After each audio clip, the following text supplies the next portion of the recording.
Ann-Marie Vaz lost her seat. And a lot of people are surprised, a lot of people are disappointed.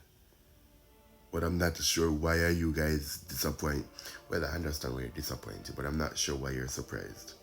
It's simple. Who did she lose the seat to? I want you in the comment section to tell me who did she lose the seat to.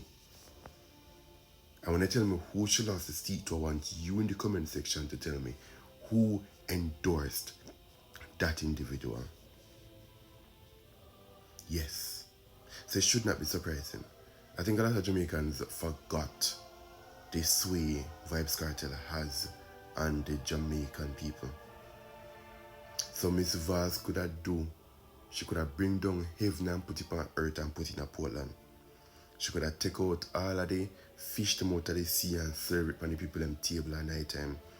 She could have bring down the sun and use it, give energy to the whole of Portland for centuries to come. Kartel endorsed that man. That man was a pivotal player in Kartel being freed. She never dare go win that. Anyway, the brother they go, him just go win.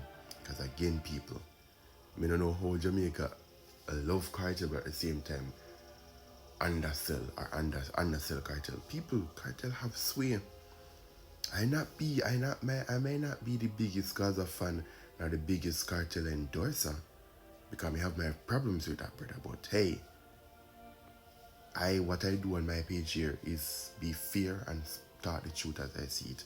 That man has sway. So Ann-Marie losing her seat is no surprise to me. As to why it's surprise to you, I don't know, maybe because you never know that Istat is. See, me never want to call him. Anyways, maybe because you didn't know that he was endorsed by Kartel, and maybe you didn't realize that he was the lawyer in the Kartel case all this time. But yeah, what are your thoughts on this situation? Those are mine.